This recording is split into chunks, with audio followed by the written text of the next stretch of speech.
Hello students, welcome to our channel master Subhash Puri math 100%। आज पढ़ा Pariksha Darpan mathematics model question paper 1 subjective number 2A। गोटे बस बर्तमान बेग घंटा प्रति 30 किलोमीटर। प्रथम 12 घंटे बस बेग घंटा प्रति 5 किलोमीटर हार वृद्धि पाए। पर 12 घंटा बस बेग घंटा प्रति 8 किलोमीटर हार ह्रास पाए। से दिन में बस द्वारा मोट अतिक्रांत दूरता केते?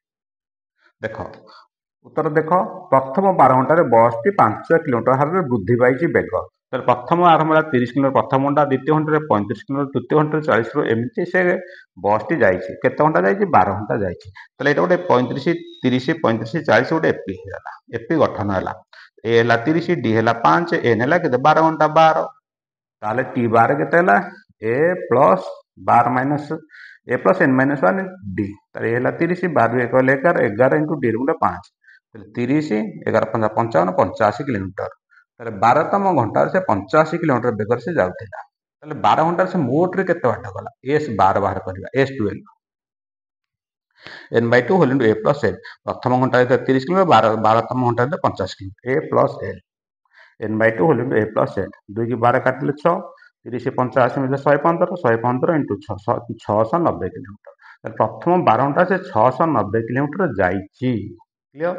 13तम घंटा कौन है से 8 किलोमीटर कमिला। ताले बुझेला?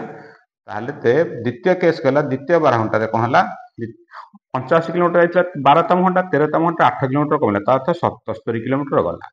पुणी 8 किलोमीटर कमी कमी गला। 8 किलोमीटर 77 8 69 69 8 61 एमती। ताले ये गोटे एपी गठन कला। ताले ए है 77, डी है के 69 माइनस 77 माइनस 8 हम, एन के 12 है। 12 घंटा ये जाइए। ताले एस 12 बाहर करा n/2 whole into 2a plus n minus 1 into t. S n n/2 whole into 2a plus n minus 1 into d. 2 की 12 काटिले 6, 77 2 154, एन के 12 12 1 हेले के 11 into minus D.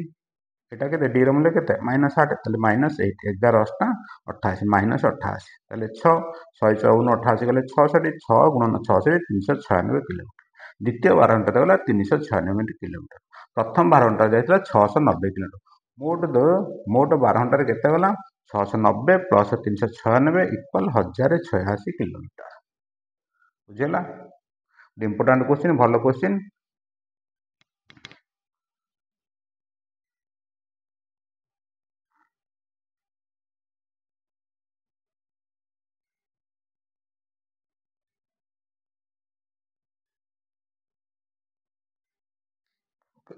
Okay, thanks.